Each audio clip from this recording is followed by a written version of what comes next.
Hi everyone, so I'm going to be doing a small walkthrough of the Goliath tarot deck. I just got this deck recently and I love it a lot, like a lot. I haven't used it too much, so I'm not really that familiar with it. I mean, I am, but just not as much as I would like to be. But the times that I have used it, I have found that it is it's really a tearjerker for me personally, and I'm not someone that usually cries very much, but this deck really just it brings it out of me, those emotions. And I find that this deck kind of just is a darker, shadowy deck, and so I feel like this is the perfect deck for shadow work if you're into it. But it does require, I don't want to say a stomach because there's nothing morbid in this deck, but it requires a lot of openness and willingness to contemplate what the pictures are talking about. So the box is pretty good. It's a nice sturdy box. I think mine got damaged during shipping. I'm not sure because it's already starting to kind of rip right here, and the edges are bent. Which this one is definitely from shipping, but I don't know what this one happened from. But it has that magnetic lip. It's also very huge, and the deck itself is just ginormous. But when you open it up, you'll see this. There's an insert where the cards go. I took that out. I don't like that because I feel like I have to struggle to get my deck out of the box. But that's just me, personally. Okay, so this is the guidebook. It's beautiful. It's not your typical guidebook, just in that it reads like this, like a scroll almost, as opposed to a normal book. So it's up and down. I like it, but I also don't, just because they won't stay. It doesn't stay open on its own. You kind of have to hold it down and keep it open. But it is a great book. Sorry, I thought I heard my cat scratching something, which is not good. So you'll find that the major arcana has it's a lot of explanation, which is great, and I love it. And the author goes very in depth, goes very in depth, for the artwork and what it means and his take on it. The minor arcana has a smaller kind of overview, and it talks about the deck, and it does do reversals. I personally don't usually like doing reversals, but it's kind of like a day in how I feel on the day. And I did notice that this deck actually has extra cards. So it has bonus cards that kind of read like an oracle, which you'll see in as we're going through the deck. But I actually really like that. I thought it added to the deck, just because this deck in general is really very magical. Magical feeling. It's kind of like a mystic, it feels like a mystic deck to me. I don't know why, a very mystical, yeah, you know what I mean. So this is the back of the deck. It's got that reptilian pattern with the infinity sign, and gold gilded edges. And this deck is massive. It is huge, and I honestly I have such a hard time working with this deck just because of how big it is. Look, it's my entire hand, and I have big hands for a girl, which I'm not ashamed of. Okay, so let's see, how do I want to do this? I guess I'll just position you. Can you see? Maybe come down there we go. Okay, so now you can kind of see it. Hiya. Okay, so flipping through, when I first got this deck, I'm Middle Eastern, so when I first got this deck, I thought that this was Arabic, and I was like, oh my god, that's so cool. I can't read Arabic, but I just I don't know, I like the lettering. It's really beautiful, beautiful language. But then upon closer look, I noticed that it literally says the Five of Pentacles, but in like super cool writing. So I like that. So it has like this Arabic styled writing, and then the Five of Pentacles in English, just like normal basic writing, and then hardship, mountain. So it gives you kind of like what the artist was going for. This is a devil card, kind of morbid. This card, this is the creepiest devil card I've ever come across, and I have a lot of like demon tarot. I've just been really into like the darker tarots, you know. This one is honestly like the creepiest one, but I think that the point is just to like elicit a reaction, something that's like an immediate reaction, and you'll kind of see that. Oh, so this is one of the insert cards. It's a yes. There's also a no. This is the Ten of Pentacles. It's like an oyster, and you're getting the pearl. Like that's your reward for your hard work, because it takes forever and a day to make a pearl, you know. This is strength. This is the hidden inner strength, the shadow cat. This is one of those like oracle inserts that I was talking about. Ooh, there we go. This is the King of Pentacles, which is beautiful. Love this card. Two of Cups. The World.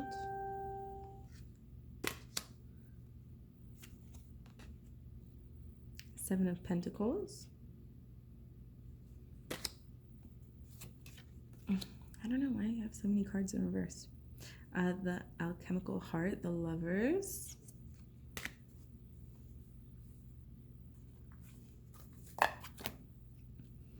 King of Cups. Eight of Wands is like a meteor shower. It's coming real fast. This is Death.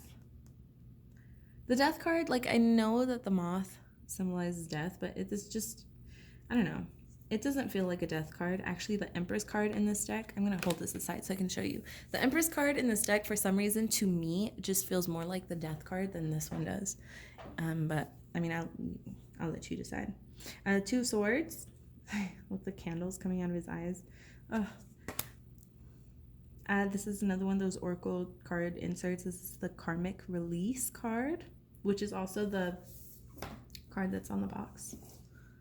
If I can pick up the box, because the box is so huge. Oops. We have the Emperor. Love this card. There are two cards that I absolutely adore. And this is one of them, the High Priestess. Just everything about this screams like High Priestess to me, but like ancient Egypt High Priestess, which is what I absolutely love. And we have Page of Cups. And the Sacred Fire, which is another one of those oracle cards. King of Pentacles. Ten of Wands. Justice. King of Wands. Seven of Swords. Judgment. This card, every card that has a polar bear in it is just really like sad. It just really makes me want to like reach out and help this poor little polar bear.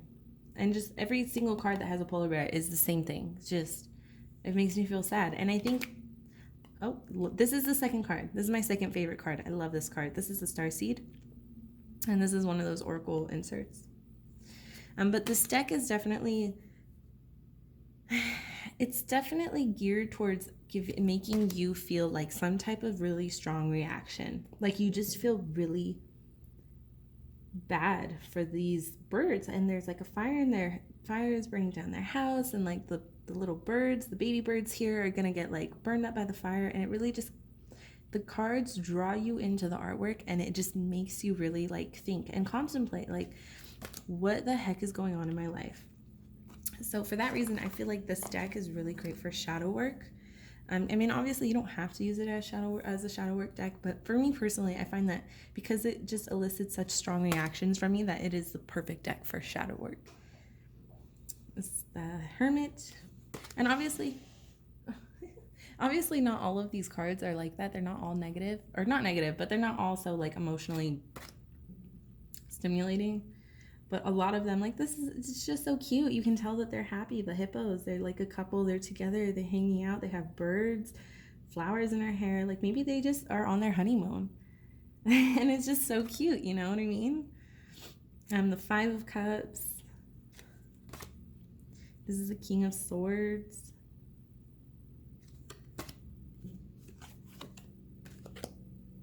Six of Swords. Leaving behind all the swords and the fire, and just there's tornadoes, like there's stuff up ahead that this bird's gonna have to deal with, but you have to leave the nest, or you gotta leave your house sometimes to go out there and find your home, you know? Why are these all upside down? Okay, we have the Page of Pentacles, Sacred Heart, Two of Pentacles, Nine of Swords. See, and it's just so creative. Like this turtle is just chilling on the beach, doesn't even know that there's this huge giant tidal wave coming in, and maybe he's trying to run away from the tidal wave, but turtles aren't really known to be super fast, and so he's crawling to try and get away, and this giant wave is just catching up on him, you know? So he probably has anxieties, but he forgets that, you know, he's a water creature. He does best in water. He goes the fastest in water. And so that's just, it really is what the Nine of Swords is all about, being in your head, you know? Four of Wands. No. This is one of those Oracle cards, obviously. So is this. This is the Shadow Self, which I love this card also, but it really is just like, everyone views their shadow self as something that's negative, like they're demons, you know? Once you get to know them, they're not so bad. Queen of Wands. This is a beautiful card. Just, I don't know if you guys can see it. There's like stars. Let me see. Stars in the owl's eyes, which is just like this owl has seen some shit. And you know, like owls are supposed to be wise. That's their symbolism. But this owl is like, oh, look, it says right here, the Cosmic Huntress. Love it. We have the Queen of Swords. This is the Queen of Wands. This is the Queen of Swords. Three of Cups. My cat is coming up to play with us. Ace of Cups.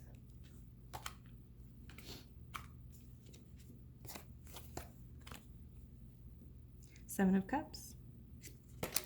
Two of Wands. I'm turning it upside down. Oh, the Chariot. This is a really pretty card. I kind of wish that more of the horse,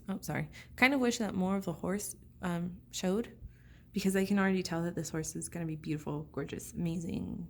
Oh, but I just noticed that there's another horse up here. So maybe this is like the journey that they went on, you know, or this is a black horse, that's a white horse, because usually there's two pulling the person. The Three of Swords. I actually have grown to like this a lot, this card. The book really does a really good job of explaining this particular card, and I actually really like it, but let's see. I'll read like a little bit on it. The Three of Swords is one of those cards people can have an adverse reaction to. In my depiction, we see a twisted oak tree trunk has been cut in half, leaving only a stump of what once was, representing that something was growing strong until a sudden and dramatic change caused a shift and a fracture in the tree. The tree cannot recover from this, and all that is left is a trunk that will eventually begin to rot and decay. On top of the stump, we see a glass dome, and inside that we see an anatomical heart pierced with three sharp swords. The pain of this image is obvious, and the artwork here is really making no attempt to hide it, which is what I really appreciate about this artwork, is like, he doesn't try to sugarcoat anything, you know? He takes the card for what it is, and he just says, like, this is it, you know? This is what's happening. This is what you're going through. This is what you're feeling. Own it, because when you own it, that's how you can get over it. So it says the Three of Swords can often serve as a warning and what may be coming or what has just passed. Either way, it is about pain. This card can be linked to shocking betrayal, such as a cheating spouse, deceptive friend, or a web of tangled up lies that has become unstuck. And then it just continues on. But continues on to like your basic Three of Swords depiction. But I love that this artist it doesn't hold back. He doesn't hold back with his images. It's like this is the Ten of Swords. You're feeling down and out. You're feeling like everything around you has died. You're the last one standing, and now you just have to like figure out what you're gonna do. Everything that you've been working on, maybe it all fell away, but this is where you're at. So now you have to go out and find better times and better places. This is the Ace of Pentacles. But likewise with like the happier cards, he doesn't try to make them negative. He takes every card for face value, The King of Cups. Like this one, the Ten of Cups. Like, tell me you don't want to be up there with the orcas playing in the clouds. Who doesn't want to play with some cotton candy clouds, The Five of Swords. We have like a huge giant scorpion and a little baby one. And like sometimes you feel like maybe you're going up against a giant scorpion. But the fact of the matter is that you guys are both still scorpions, Four of Cups. Oh, this one's another one of those inserts. This is the wheel. Oh, no, not a win insert. This is the wheel. I don't know why I always think that this is like one of those oracle cards. It just kind of looks like it. This is the Star card. Cosmic Guide. This card is one of the oracle cards. It doesn't have a name. There's no depiction in the book. The only thing it says in the book about this card is look at it, decide what your subconscious wants you to see. So I really appreciate this card, and that was actually upside down, but it's like one of those psychological cards that they do when you're in therapy, the Rorschach test. It's supposed to be like modeled after that. Look at it, like delve into your subconscious, see what it's trying to tell you. I love this hanged monkey, the hanged man. This monkey, for some reason, just looks like it's sitting there judging me. Like really, that's what you're gonna do when you could just chill? You're gonna like sit there and overthink or worry or go around in circles trying to do something that isn't gonna work out when you could literally just relax? That's what this is what this monkey, what I see. This is like your spiritual teacher bopping you on the head, like, stop it, just sit down. This is the Eight of Pentacles. Four of Swords. The Shaman. Freaking love this card also. This is one of those oracle. This is the Medicine Healer. It's so beautiful. This deck is really just gorgeous. This is the Fool. To me, this ribbon looks like a bungee cord type thing, but you can't really see. Like, is it tied? Is it not? Is this mouse gonna fall to its death, or is it gonna like be okay, And that's really what like a new beginning is all about. You don't really know what's going on, but you have to take the first step anyways. This is another oracle deck. This is the Expansion. The Sun. I love the Sun card. Look at this little bear with his tongue out. It's so cute. Such a happy card, and you can tell. Same with this card. This card's a happy card. This is the Nine of Pentacles. She's just chilling, hanging out with all the cute little flowers, the lotus flowers. This card, for some reason, okay, this is the Three of Pentacles, which traditionally is like planning with, or like collaborating with other people and planning. And for this card, it is the Three Wise Masters. So you're like asking for help or guidance from your Three Wise Masters. To me, I just feel like I'm the cat, and my higher self and my spirit guides are just like, what the hell are you doing? That's what I get from this card. I mean, it speaks volumes on my subconscious and my shadow side, possibly, but I don't know why. This is just what I see when I see this card. Like this horse seems like it's like, let me help you, child. And this deer is like, yeah, me too. But then this cow in the middle is just like, bitch, what have you been up to? Which it could be like the three wise masters, you know? Middle master is like, you know you're messing up. Stop it. This is the Page of Swords. This is one of those oracle cards. This is the Karmic Soul Tribe. You have the big baby, the mama and the baby whale. So this is the card that I was telling you. This is the Empress card. I think that this card, to me, looks more like the Death card than this card. Is it in there? Yeah, it is. Okay. This card, to me, looks more like the Death card. And I get what this artist was going for. And you might not agree with me. Because the Empress card traditionally has like the mom and she's pregnant with a baby. And it's supposed to be like new beginnings, birth. It could be one with nature, you know, cycles, good stuff. But for some reason, I see this card and I'm like, death. And then I read it and I'm like, oh, wait, no, that's the Empress. And this card just, I don't know. This card doesn't do it for me. And this Empress card doesn't do it for me. But it might just be, I have to work with the deck more to understand where the artist was coming from, but it's just my own that's my personal opinion on it. This is the Magician, which is also really beautiful. There's actually a Arabic writing up here. I don't know what it says, but that is actually Arabic. This is not. King of Swords was very interesting.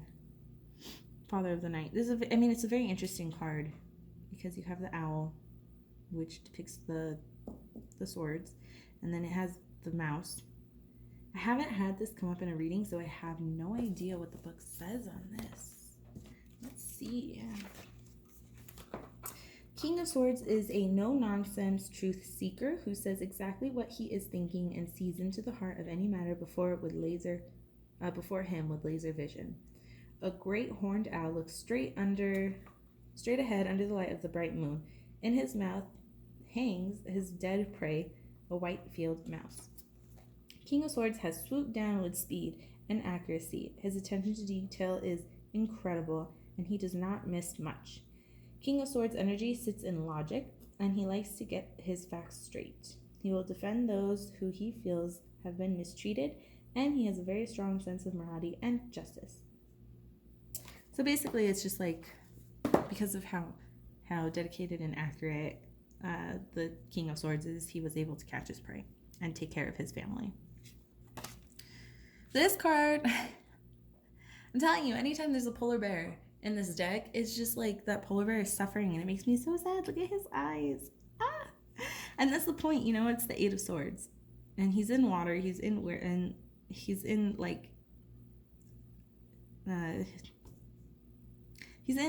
the water, which is where he is most comfortable, you know what I mean?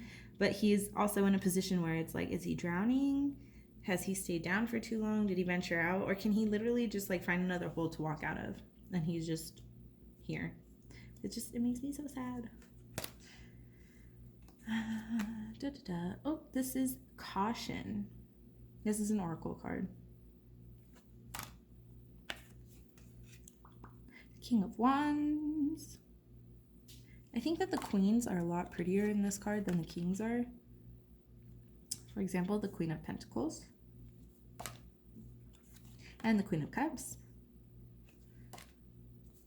This is the Five of Wands, Nine of Cups. There's just so much potential with these cards to see like the plus and the negative. Like, yes, this pelican has everything that he needs, but he also has cups and a lot. Like, there's a lot going on here, you know, there's a lot in his beak. And like he might risk having or choking. Like it might be overindulging, you know what I mean? Which is one of the warning signs of the Nine of Cups, is overindulging. But I mean, it really just, it brings it out. Like, yes, he has everything he needs, but maybe he has too much and it's gonna like backfire on him. This is Temperance with the yin and yang inside of the lotus flower. Ace of Wands. Ace of Swords. Three of Wands. This is the Creative Bone Prism. Oh, meow.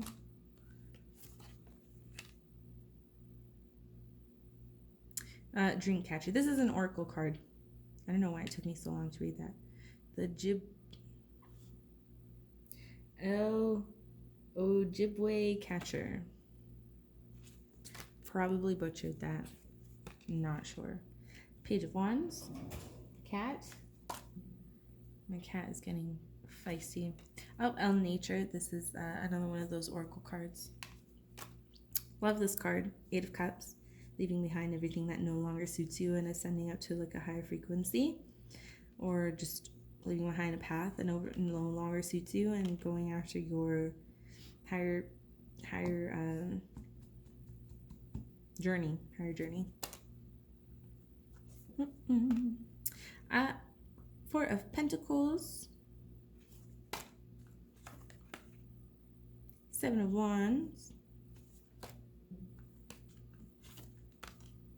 El Sage. This is one of those oracle. This is Purity. I like this card too. I think it's really pretty. Although I'm not someone that is a fan of using sage, I would much rather Palo Santos. But personal preference. This is Masks, the Hidden Wolf. This card is so like it's a wolf in sheep's clothing. Literally. He has the face of a sheep, but he's a wolf. And I love that this artist incorporated it into this deck because it's such a simple concept that we always talk about. But on a card, it's just so like eye-opening, I guess. Oh, look, we're ending the video on a happy note. The Six of Wands, the Goliath Hive. Love it. I love it. So this deck, like I said, as you can see, has some very shadowy aspects. It has some light aspects. It's a great deck. It's ginormous. Has a lot of cards, both tarot and like additional. I mean, it's relatively, the card stock is really great on it. It's easy to shuffle in that the cards slide, but it's hard to shuffle in that you can't really like grip it because it's so freaking huge. I find that I have to like side shuffle it, and even then, like, because it's such a big card, it's still kind of difficult. It definitely takes some time getting used to so that you could shuffle it, you know.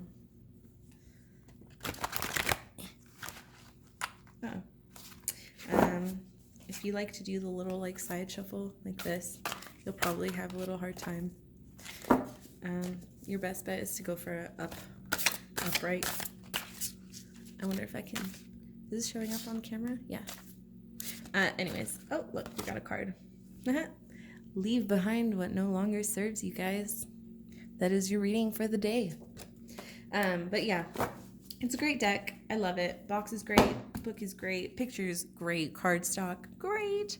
It's definitely not a card deck that you can just like, okay, let me do a quick reading and see what happens. You know, it is one that you have to like sit and really just, I mean, you'll get the most out of it if you just sit and really dive deep into your subconscious with these cards, because it has everything that you need to like, it has everything you need to go in and do like a inner reading kind of thing, like an intuitive reading. There we go. So it's a great one. I got my deck on Amazon. I think it was like $65, but totally worth it. And yeah, so there we go. That is the Goliath Tarot deck. Comment what you like. I'm gonna try and do more readings, so if you'd like to see more, not reading, sorry, more deck interviews. So if you would like to see other decks that I have in my collection, subscribe. And yeah, thank you.